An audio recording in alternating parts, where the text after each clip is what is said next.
लक्षण भी प्रकट पर्याय है ना। अभी अपन जो चर्चा कर रहे हैं 54 नंबर की गाथा, 54, 85 का संग्रह की। देखिए, उस चर्चा को हम आगे बढ़ा रहे हैं। तो यहां पर ये बात आई कि यहां देखो कुछ विशिष्ट अपेक्षा दिखाई दे रही है कि यह जीव को भाववसात औदैक आदि भावों का कारण सादी सांतपना, ये पर्याय की बात है, पर्याय अपेक्षा। और अनादि अनंतपना होने में विरोध का पर्याय है, ये द्रव्य अपेक्षा। यदि हम उसी वस्तु को द्रव्य स्वभाव की दृष्टि से देखेंगे तो वो अनादि अनंत एक रूप दिखाई देगा, एक रूप। वो परम पारणामिक भाव, जो शुद्ध भाव, जो त्रैकालिक भाव है, मतलब द्रव्य का स्वभाव, तो वो द्रव्यार्थ नय का विषय है, द्रव्य दृष्टि का विषय है ना। वो यहां अनादि अनंत वाले विषय में आएगा। तो यहां पर एक तो पर्याय की बात करना चाह रहे हैं आचार्य, और एक द्रव्य की बात करना चाह रहे हैं। तो द्रव्य की अपेक्षा देखेंगे तो सत का विनाश होता है क्या? द्रव्य की अपेक्षा देखेंगे तो, द्रव्य की अपेक्षा देखेंगे तो सत का विनाश नहीं होता। और असत का उत्पाद होता है क्या? मतलब नया कोई द्रव्य विश्व में पैदा होता है क्या? कि नहीं। तो सत का विनाश नहीं होता, असत का उत्पाद नहीं होता। लेकिन अब पर्याय की अपेक्षा देखें तो, जो सादी शांत पर्याय है उस अपेक्षा देखें तो, कि नई पर्याय उत्पन्न होती है, वो पहले नहीं थी, वो पहले नहीं हुई थी कभी, वो पर्याय नई हुई है। प्रति समय जो पर्याय होती है वो नई होती है, वो पहले नहीं है। तो जो पर्याय असत थी उसका हो गया उत्पाद, और जो अब पैदा हो गई सत उत्पन्न हो गई ना, जो उत्पाद रूप है अभी वर्तमान में, कार्य रूप है, उसका हो गया विनाश। तो सत का होगा विनाश। तो पर्याय की अपेक्षा देखेंगे तो असत का उत्पाद और सत का विनाश होता है, क्योंकि नई पर्याय की उत्पत्ति होती है और उस पर्याय का फिर विनाश होता है, या पूर्व पर्याय का विनाश होता है। जो पर्याय है वो विनष्ट होती है, और जो पर्याय नहीं है वो आगे उत्पन्न होती है। इस अपेक्षा असत का उत्पाद और सत का विनाश होता है। और इस तरह वस्तु द्रव्य पर्यायात्मक है ना, नित्यानित्यात्मक है। इसीलिए ये बात घटित हो जाती है, इसमें कहीं विरोध आता नहीं है। देखो अब फिर से पढ़ते हैं पैराग्राफ, अब और स्पष्ट हो जाएगा। हाँ। भैया बाकी चार जो भाव हैं, औदयिक, औपशमिक, छायोपशमिक और छायक, उनको पर्याय देखने में कठिनाई नहीं आ रही है, लेकिन पारिणामिक भाव को जो हमेशा रहता ही है उसको पर्याय रूप नहीं देख पा रहे, मतलब देखो वो इस तो है ही ना। पिछली गाथा में चलते हैं वापस। यहाँ क्या कहा था? पारिणामिक भाव किसको किया कहा था? पारिणामिक जो त्रैकालिक भाव है, जीव का शुद्ध चैतन्य भाव, वो तो गुण है, लेकिन उस गुण के अनुसार परिणमन करने वाला जो परिणाम है वो तो पर्याय है ना, वो तो पर्याय है। और वो भी पारिणामिक भाव रूप है। पारिणामिक का अर्थ क्या है? जिसमें कर्म के उदय, उपशम, क्षय, क्षय उपशम की अपेक्षा नहीं होती। तो वो जो पर्याय पैदा होती है, चैतन्य का अनुसरण करने वाला परिणाम, उसमें कर्म के उदय, उपशम, क्षय, क्षय उपशम की अपेक्षा नहीं है। क्यों? क्योंकि निगोदिया के तीव्र उदय है, फिर भी प्रकट है, फिर भी वो प्रकट है। तो कितना ही उदय बना रहे, लेकिन वो प्रकट तो रहेगा, वो पर्याय में प्रकट रहेगा। प्रकट मतलब पर्याय में। तो इसका मतलब वो पारिणामिक भाव, जीव का जो ज्ञान दर्शन भाव है ना, ये पारिणामिक भाव है, ये लक्षण है जीव का। तो उसी प्रकट की बात की गई है यहां पर। ठीक है। जो जी, और ये जो प्रकट कहा, ये जैसा द्रव्य का स्वभाव है वैसा ही ये पर्याय में प्रकट होता है। और वो एक समय ही प्रकट नहीं होता, एक एक समय में नया नया नया नया अनादि अनंत रहता है, एक सा। जब हम पर्याय की बात करेंगे तो एक सा, और द्रव्य की बात करेंगे तो एक ही, वही का वही, ऐसा समझना पड़ेगा। ठीक है, तो इस तरह से उसमें भी पारिणामिक पना घटित हो जाएगा, क्योंकि वो जो जीव की जो पर्याय है, लक्षण, जीव का जो लक्षण है वह कर्म के उदय उपशम क्षय उपशम की अपेक्षा नहीं रखता। कितना ही उदय बना रहे तो भी रहता है ना। और क्षय उपशम ज्यादा हो कम हो उससे उसको कोई फर्क नहीं पड़ता। जानना जानना जानना स्वभाव, जानना जानना जानना जानना जानना जानना, उस जान जो पर्याय है उसमें जाननपना, ज्ञानत्व, जानने का स्वभाव, ये प्रति समय प्रकट होता है, यही उसका पारिणामिक पना है, और वो होता ही है। इस अपेक्षा से हम उस प्रत्येक पर्याय जो ज्ञान गुण की पर्याय है या चैतन्य के अनुसार परिणमन करने वाली जो पर्याय है उसको भी पारिणामिक रूप से समझ सकते हैं। और वो भी अनादि अनंत कैसे है कि वो अनादिकाल से है, अनंत काल तक रहेगी, मतलब वैसी की वैसी, वैसी की वैसी, वैसी की वैसी। और वो चैतन्य गुण है वो कैसा है कि वही का वही, वही का वही, वही का वही। और लक्षण हमेशा पर्याय होती है, ध्यान रखना। द्रव्य और गुण लक्षण नहीं होते, पर्यायी लक्षण होती है। और पर्याय होती है प्रकट, और वो होती है एक एक समय की, लेकिन एक सी होती है। इस अपेक्षा उसको अनादि अनंत कह सकते हैं। जैसे छायक भाव को सादि अनंत क्यों कहा, वो भी तो एक एक समय का है, लेकिन वो जब जब प्रकट होता है तब से लेकर कभी नष्ट नहीं होता, मतलब वैसा का वैसा परिणाम बना रहता। ऐसे ही इसमें भी समझ लें, वैसा का वैसा परिणाम बना रहता लक्षण। ठीक है, समय सार जी में आया है कि लक्षण प्रसिद्ध होता है और लक्ष्य प्रसाध्यमान होता है। और ज्ञान लक्षण है, उपयोग लक्षण है या चैतन्य लक्षण है, वो प्रसिद्ध है, प्रकट है पर्याय में। ज्ञान की प्रतिपल उठे तरंग वो लक्षण है, झांकता उसमें आत्म राम वो लक्ष्य है। ठीक है, वो लक्ष्य है, प्रसाद्यमान है, उसको हमें पाना है, उसका हमें अनुभव करना है। ठीक है, चलिए, तो इस तरह से हम समझे इस बात को। अब हम वापस पहुंचते हैं जहां पर अपन चल रहे थे। और देखिए, टीका, यह जीव को भाव वसात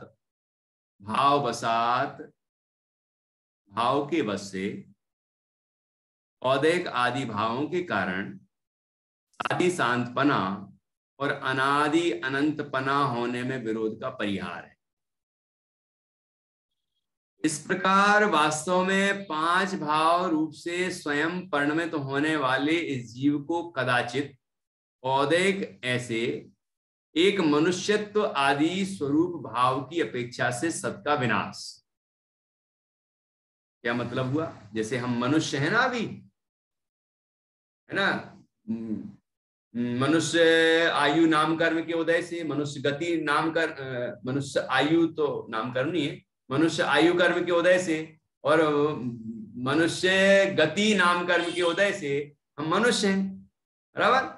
अब उसका ये औदैक भाव हो गया, अब उसका उदय समाप्त हुआ, उदय समाप्त हुआ तो मनुष्य गति का, मनुष्य आयु का क्षय हुआ।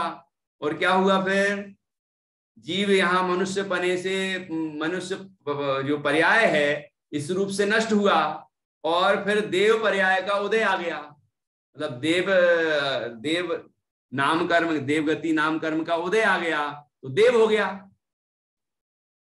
ठीक, तो ये जो सत है अभी, सत है मतलब अभी है जो मनुष्य पर्याय, इसका हुआ व्यय, विनाश।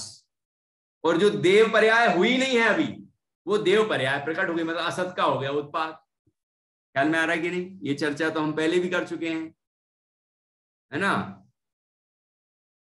तो यहां कहा कि इस प्रकार वास्तव में पांच भाव रूप से स्वयं परिणमित होने वाले इस जीव को कदाचित औदैक ऐसे मनुष्यत्व स्वरूप भाव की अपेक्षा से सत का विनाश और औदैक ही ऐसे दूसरे देवत्वादि स्वरूप भाव की अपेक्षा से असत का उत्पाद होता ही है।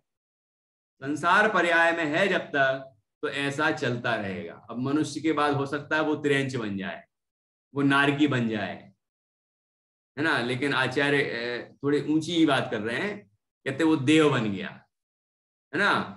और ऐसा नहीं लिखा कि देव ही बन गया। इसमें एक शब्द देखिए कैसा लिखा है, औदायक ही ऐसे दूसरे। अब वो आदि लगा दिया, देवत्व आदि, अब कोई भी हो सकता है। आदि स्वरूप भाव की अपेक्षा से असत का उत्पाद होता ही है। संसार अवस्था में जब तक है तब तक होता ही है। लेकिन मनुष्य पर्याय में रहकर जीव भेद विज्ञान का पुरुषार्थ करे और अपने निर्ग्रंथ अवस्था में अपने स्वरूप की साधना पूर्ण करे, तो सिद्ध अशरीरी अवस्था को प्राप्त हो जाता है। तो फिर ये चार गति रूप कोई अवस्था नहीं होती। तो वो बात पहले आ चुकी है, वो अभी यहां नहीं कहना चाह रहे हैं, यहां संसार अवस्था की बात कर रहे हैं। और यह कथन, कौन सा कथन, कि सत का विनाश और असत का उत्पाद। यह कथन सत का विनाश नहीं है और असत का उत्पाद नहीं है, ऐसे पूर्वोक्त सूत्र के 19वीं गाथा के साथ विरोध वाला होने पर भी वास्तव में विरोध वाला नहीं है। ऐसा लग रहा है कि वहां तो कहा था सत का विनाश नहीं होता और यहां कह रहे हैं सत का विनाश होता है। वहां कहा था असत का उत्पाद नहीं होता और यहां कह रहे हैं असत का उत्पाद होता है। तो ऐसा लग रहा है कि दोनों कथनों में विरोध है, लेकिन आचार्य कहते हैं दोनों में विरोध नहीं है। क्यों नहीं है? क्योंकि जीव को द्रव्यार्थिक नय के कथन से सत का नाश नहीं है। द्रव्यार्थिक नय में ध्रुवता देखी जाती है, क्योंकि उत्पाद वह रूप तो है वस्तु, लेकिन ध्रुव रूप भी तो है। नित्य तो है लेकिन अनित्य भी तो है। द्रव्य रूप तो है लेकिन पर्याय रूप भी तो है। तो द्रव्यार्थिक नय से द्रव्य रूप देखा जाए, क्योंकि जीव को द्रव्यार्थिक नय के कथन से सत का नाश नहीं है। द्रव्यार्थिक नय की अपेक्षा सत का नाश नहीं होता और असत का उत्पाद नहीं होता। ये बात वहां कही थी, बिल्कुल ठीक है, लेकिन यहां पर्याय अपेक्षा से बात कर रहे हैं। तथा उसी को, मतलब उसी जीव को पर्यायार्थिक नय के कथन से सत का नाश है। पर्याय का नाश है ना, अभी बताया था, जो जीव की मनुष्य आदि पर्याय रूप से उसका नाश है और देवत्व आदि पर्याय रूप से उत्पाद है और असत का उत्पाद है। तो पर्याय अपेक्षा से उत्पाद विनाश है, सत का नाश और असत का उत्पाद है। और यह अनुपन्न नहीं है। अनुपन्न का अर्थ लिखा है असंगत नहीं है, अयुक्त, है ना। अयुक्त मतलब ठीक नहीं है, ठीक ही है, मतलब बात बिल्कुल ठीक है। तो अनुपन्न नहीं है, नहीं है का निषेध किया, ये अनुपन्नता का निषेध किया, असंगतता का निषेध किया, मतलब घटित नहीं होते ऐसी बात नहीं है। अर्थात ये बात बिल्कुल सत्य रूप से घटित होती है, क्योंकि नित्य ऐसे जल में कल्लोलों का अनित्यपना दिखाई देता। जैसे कि महासागर है, वो बिल्कुल ध्रुव मतलब शांत दिखाई देता है, बिल्कुल शांत दिखाई देता है ना महासागर। तो वो ये बताओ कि अध्रुव है कि नहीं, चंचलता उसमें किसी अपेक्षा है कि नहीं है? है। कहां से देखो तो चंचल है और कहां से देखो तो बिल्कुल शांत दिखाई देता है। जब हम समुद्र को उसके अंदर देखते हैं, समुद्र को बिल्कुल ऐसा लगता है जैसे कि बिल्कुल कांच हो, है ना, एकदम स्थिर। लेकिन जब उसकी ऊपर की लहरों को देखते हैं तो कल्लोल शब्द आया ना यहाँ, कल्लोलों को देखते हैं मतलब लहरों को देखते हैं तो कैसा लगता है? चंचल। तो वही समुद्र जिस समय चंचल है उसी समय नित्य भी है, मतलब शांत भी है, और जिस समय शांत है उसी समय वह अशांत भी है, मतलब चंचलता भी है। दोनों चीजें हैं कि नहीं उसमें? तो ये स्पष्ट रूप से दिखाई देता है। ऐसे ही द्रव्य और पर्यायात्मक वस्तु के अंदर भी ये दोनों बातें होती हैं, घटित होती हैं, इसमें कहीं कोई संदेह की गुंजाइश नहीं है। ठीक है, चलिए तो पढ़ते हैं वापस ये 54 नंबर की गाथा। एवं सदो विनाशो असदो जीवस्य होयो पादो इति जिणवरे भणिदम अन्योन्य विरुद्धम विरुद्धम। ख्याल में आया होगा सबको, कोई कठिनाई तो नहीं है? अब एक गाथा और पढ़ना है, 5-10 मिनट लगेंगे, लेकिन इसी से संबंधित है इसलिए पढ़ना है। इसके बाद वाली 55, इसमें इतनी सी बात कही है, ये जो जीव के सत का विनाश और असत की उत्पत्ति पर्याय अपेक्षा संभव है, जो अपन ने चर्चा कर ली। अब फिर कल फिर से दोहरानी पड़ेगी, अच्छी बात है, लेकिन अभी आज चर्चा कर लेते हैं, फिर दोहरा लेंगे। ठीक है, सुनिए। नेरय्य नेरय्य तिरेय मणुआ, देखो नेरय्य नारकीय, तिरीय मणुआ, तिरीय तिर्यंच, मणुआ मणुआ मनुष्य, नेरय्य तिरीय मणुआ देवायदीनाम संजुदा पयडी कुवन्ति सदो नासम असदो भावस्य उपादम। देखो, नेरय्य अर्थात नरक है ना, नारक, तिरीय तिर्यंच, मानुष्य मणुया मतलब मनुष्य, देवा देव, इति इस प्रकार, नाम संयुदा पयडी इस तरह नाम से युक्त, पयडी अर्थात प्रकृति है। ये नाम कर्म की चार, ये यहाँ पर चार गिनाई है ना, चार कर्म प्रकृतियां हैं। मनुष्य नरक गति नाम कर्म, तिरंच गति नाम कर्म, मनुष्य गति नाम कर्म, देव गति नाम कर्म, है ना, ये होते हैं ना, ये तो सबको पता है। कुबंती, अब क्या करते हैं ये चारों कर्म प्रकृतियां क्या करती हैं कि कुबंती सदो नासम, ये सत का नाश करती हैं, असदो भावस्य उत्पादम, और असद भाव का उत्पाद करती हैं। क्या मतलब हुआ इसका कि अभी वर्तमान में जो मनुष्य पर्याय है ना, ये मनुष्य पर्याय है, जब मनुष्य गति नाम कर्म का अभाव हो जाएगा, उसकी निवृत्ति हो जाएगी, तो क्या होगा, ये मनुष्य पर्याय छूट जाएगी। और मनुष्य पर्याय छूट जाएगी, फिर क्या होगा कि देव पर्याय उत्पन्न हो गई हमारे शुभ कर्मों के निमित्त से। तो यहाँ पर देव कर पर्याय कौन देगी, मतलब कौन निमित्त होगी उसमें, कि जो देवा पयडी, देवा नाम संयुदा पयडी, देव नाम कर्म, देव गति नाम कर्म जो प्रकृति है, कर्म प्रकृति, उसका उदय आने पर देव गति की प्राप्ति होगी। बराबर, देव गति की प्राप्ति होगी।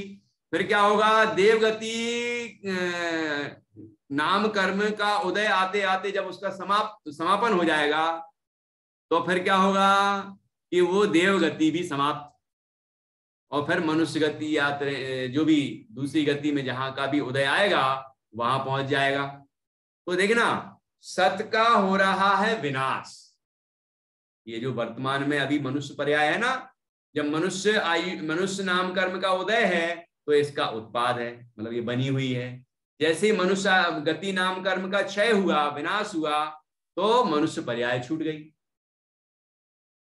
तो सत का हो गया विनाश, मतलब जो है अभी वो नष्ट हो गई, और जो नहीं है अभी देव पर्याय वो उत्पन्न हो गई। तो उत्पन्न होने में कौन निमित्त हुआ कि देव गति नाम कर्म, यू का भी साथ में रहता ही है, लेकिन यहां नाम कर्म की बात की, इसलिए बार बार मैं गति की ही बात कर रहा हूं। ठीक है, अब यहां पर देखिए, कुबंती सदो नासम, ये सदो मतलब सदा नहीं, सदो मतलब सत का, नासम नाश, जो है अभी वर्तमान में पर्याय, उसका तो नाश करती है ये प्रकृतियां। और असदो भावस्य उपादम, और जो जो पर्याय अभी नहीं है मनुष्य तिरंच वगैरह में से, जो भी देव आदि में से, वो पर्याय नई पैदा हो जाती है। तो इसमें निमित्त कौन होता है? ये नाम कर्म की प्रकृति। ठीक है, ख्याल में आया? सरल है। देखिए अन्वयार्थ, नारक, तिर्यंच, मनुष्य और देव ऐसे नामों वाली नाम कर्म की प्रकृतियां सत भाव का नाश और असत भाव का उत्पाद करती हैं। स्पष्ट है? आगे ठीक है। जीव को सतभाव के उच्छेद अर्थात नाश और असद भाव के उत्पाद में निमित्त भूत उपाधि का यह प्रतिपादन है। ये होता तो जीव के अपने उपादान से ही कार्य है। जीव की जो पर्याय होती है वो जीव के ही अपने उपादान से होती हैं, लेकिन उसमें निमित्त भी होता है। जब जीव मनुष्य पर्याय रूप परिणमन करता है तो उस समय मनुष्य गति नाम कर्म का उदय भी होता है। जब देवगति को प्राप्त होता है तो देवगति नाम कर्म का उदय भी होता है। जी, असमान जाति द्रव्य पर्याय है ना ये, तो जीव की भी पर्याय है इसमें। जीव की भी अवस्था होती, प्रदेशों की रचना उस तरह की होती है जिसको हम विभाव व्यंजन पर्याय कहते हैं। ठीक है, तो देखिए अब यहां पर हम उदाहरण से समझते हैं। पढ़िए, कौन पढ़ रहे हैं? संगीता जी आप पढ़ेंगी पैराग्राफ? पढ़िए। इस प्रकार जिस प्रकार समुद्र रूप से असत के उत्पाद और सत के उच्छेद का अनुभव ना करने वाले ऐसे समुद्र को चारों दिशाओं में से क्रमशः बहती हुई हवाएं कल्लोलों संबंधी असत का उत्पाद और सत का उच्छेद करती है, अर्थात अविद्यमान तरंग के उत्पाद के तथा विद्यमान तरंग के नाश में निमित्त बनती है।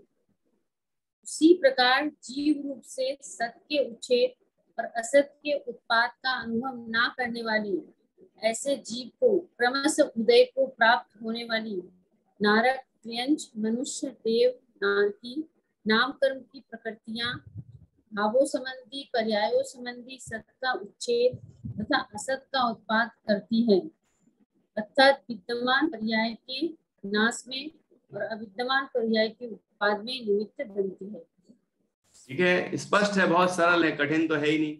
अभी अपन ने जो समझा था वही है। उदाहरण थोड़ा सा विशेष आ गया है कि वो जो कल्लोलों की बात की थी वहां, तरंगों की, समुद्र की तरंगों की, वो कैसे होती हैं। देखो यहाँ पूरा निमित्त उपादान सब घटाया है। जैसे समुद्र है ना, समुद्र बिल्कुल शांत है। अब वहां पर हवा चली, हवा चली तो क्या हुआ कि लहरें उठी, चंचलता भी होती है ऐसी सामान्य, और फिर कहीं जोर जोर से लहरें चलने लग जाती हैं, देखा होगा ना। तो ये जो लहरें चल रही हैं इसमें निमित्त कारण कौन है? हवा, हवा है ना। चंचलता तो हो रही है उस समुद्र में, लेकिन हवा उसमें निमित्त है। ठीक है, तो चंचलता होने में उन लहरों में वह हवा निमित्त है। देखिए, जिस प्रकार समुद्र रूप से असत के उत्पाद और सत के उच्छेद का अनुभव ना करने वाले ऐसे समुद्र को चारों दिशाओं में से क्रमशः बहती हुई हवाएं कल्लोलों संबंधी असत का उत्पाद और सत का उच्छेद करती हैं। ये कि वो समुद्र ध्रुव है, द्रव्य अपेक्षा से ध्रुव है, लेकिन देखें यदि हम उसको तो कैसा है? वो अध्रुव है। लेकिन उसमें निमित्त कौन है? उसमें निमित्त कौन है? हवा, क्योंकि ये विभाव पर्यायों की बात है। ठीक है, तो उसमें जो लहरें उठ रही हैं उनके होने में हवा निमित्त है। तो जो लहर उठती है ऐसी उठती है, फिर नीचे गिरती है, उठती है नीचे गिरती है। जो लहर नहीं है अभी वो उत्पन्न हो जाती है, और जो है वो विनष्ट हो जाती है। बताइए कि नहीं? एक लहर समाप्त होती है, दूसरी लहर उठ जाती है। जिस प्रकार समुद्र रूप से असत के उत्पाद और सत के उच्छेद का अनुभव ना करने वाले ऐसे समुद्र को, समुद्र रूप से वही का वही है, ध्रुव है, ये द्रव्य अपेक्षा बात हुई। लेकिन वही समुद्र जो है उसको चारों दिशाओं में से क्रमशः बहती हुई हवाएं कल्लोलों संबंधी, मतलब लहरों संबंधी असत का उत्पाद, मतलब जो लहरें अभी नहीं थी वो नई उत्पन्न हो जाती हैं, और सत का उच्छेद मतलब सत का विनाश, जो लहर है वो नष्ट हो जाती है, विलीन हो जाती है, उस समुद्र में विलीन हो जाती है और नई लहर पैदा हो जाती है। तो जो नहीं है वो पैदा हो जाती है, जो है वो विलीन हो जाती है, नष्ट हो जाती है। अर्थात अविद्यमान तरंग के उत्पाद में और विद्यमान तरंग के नाश में निमित्त बनती है। उसी प्रकार जीव रूप से, अब देखो यहाँ कितना सुंदर घटाया, सांग रूपक बोलते हैं इसको, सांग रूपक अलंकार है। बिल्कुल टोडरमल जी साहब ने भी ऐसे प्रयोग किए हैं, ये है ना, बिल्कुल जैसा उदाहरण में शब्द प्रयोग किए थे ऐसे नीचे सिद्धांत में। जीव रूप से मतलब जीव रूप से, जीवत्व रूप से वही का वही है, और वो क्या कह रहे हैं, सत के उच्छेद और असत के उत्पाद का अनुभव ना करने वाले, वो नहीं करता है ना, ऐसे जीव को, तो जीव सत के उच्छेद का अनुभव नहीं करता, असत के उत्पाद का अनुभव नहीं करता, वो तो वही का वही रहता है, ध्रुव ही रहता है। ऐसा जो जीव है उसी जीव की बात कर रहे, जो ध्रुव है वही अध्रुव है, जो नित्य है वही अनित्य है, क्योंकि द्रव्य नित्यानित्यात्मा, वो द्रव्य स्वभाव से नित्य है, पर्याय अपेक्षा अनित्य है। ठीक है, कि वही जीव क्रमशः उदय को प्राप्त होने वाली, देखो क्रम से ही उदय में आती हैं ये प्रकृतियां भी, क्रम से ही उदय में आती हैं, तो गतियां भी, अवस्थाएं भी, जीव की अवस्था विशेष गति कहते हैं ना, वो अवस्थाएं भी क्रम से ही आएंगी। उदय को प्राप्त होने वाली नारक, त्र्यंच, मनुष्य, देव नाम की नाम कर्म की प्रकृतियां भावों संबंधी, पर्यायों संबंधी सत का उच्छेद और असत का उत्पाद करती हैं। जीव की जो अवस्थाएं हैं, चार अवस्थाएं हैं, है ना, वो इन चार कर्म प्रकृतियों के निमित्त से उत्पन्न होती हैं और नष्ट होती हैं। ठीक है, जो पर्याय नहीं है वो उत्पन्न हो जाती है और जो पर्याय है वो नष्ट हो जाती है। ऐसा होता है क्रमशः, अर्थात विद्यमान पर्याय के नाश में और अविद्यमान पर्याय के उत्पाद में निमित्त बनती हैं। इस तरह यहां निमित्त का कथन किया गया। ठीक है, तो ये सामान्य चर्चा थी कर्तृत्व अधिकारी, ये अभी सामान्य चर्चा हुई। अब यहां से अगली गाथा में दिख रहा है आपको, यहां अन्वयार्थ में सभी नाम वापस लिखे हैं। अब थोड़ा सा विस्तार आएगा और ये विषय और स्पष्ट होगा। ठीक है, तो यहां हमने ये 56 नंबर की गाथा की चर्चा की, नहीं 55वीं गाथा की चर्चा की, नहीं ये 55वीं गाथा की चर्चा की। एक बार पुनः इसे हम पढ़ेंगे। देखो यहाँ सरल है ना, नेरय्य नारक, तिरिय तिर्यंच, माणुआ मनुष्य, देवा देव, इदी नाम संयुक्ता पयड़ी, इस नाम से युक्त नाम वाली पयड़ी मतलब प्रकृति कुबंती करती हैं, क्या करती हैं, निमित्त रूप होती हैं, सदो नाशम सत के नाश में, असदो भावस्य उत्पादम और असद भाव के उत्पाद में। अभी मनुष्य पर्याय कैसी है हमारी, सत है मतलब विद्यमान है, तो उसका हो जाता है नाश। जब मनुष्य गति नाम कर्म का क्षय हो जाता है, नाश हो जाता है, तो मनुष्य पर्याय का भी नाश हो जाता है। और देवगति नाम कर्म का जो अभी है ही नहीं, देव तिरंच और नारकी अभी है ही नहीं, तो उनमें से जो भी प्रकृति उदय में आती है वो पर्याय अब नई धारण कर लेता है ये जीव, उस नई पर्याय को प्राप्त हो जाता है जीव। तो इस प्रकार से सत का हो गया विनाश और जो पर्याय नहीं है अभी उस असत का हो गया उत्पाद तो पर्याय अपेक्षा से सत का विनाश और असत का उत्पाद होता है, द्रव्य अपेक्षा से सत का विनाश और असत का उत्पाद नहीं होता है। ये दोनों चर्चाएं यहाँ पर की गई हैं। अब देखिए, पढ़िए। णेरय्य तिरिय मणुआ देवाय दीनाम संयुदा पयडी कुवन्ति सदो नासम असदो भावस्य ओपादम असदो भावस्य ओपादम।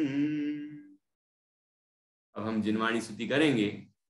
कल इसके आगे की जो 56वीं गाथा है उस पर हम चर्चा करेंगे और यहाँ से थोड़ा सा ये इन्हीं 5 भावों का थोड़ा सा विस्तार है। बहुत सुंदर चर्चा है, इसकी चर्चा हम आगे क्रमशः करेंगे। अभी हम आज की चर्चा को यहाँ विराम देते हैं और जिनवाणी स्तुति करेंगे।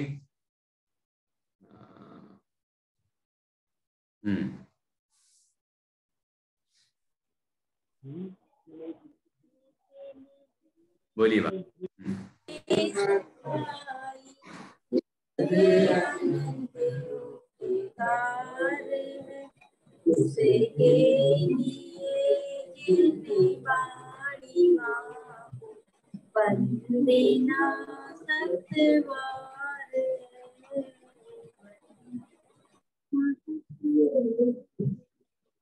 बोल सांग जिनवाणी माता की जय। महान जिन धर्म की जय।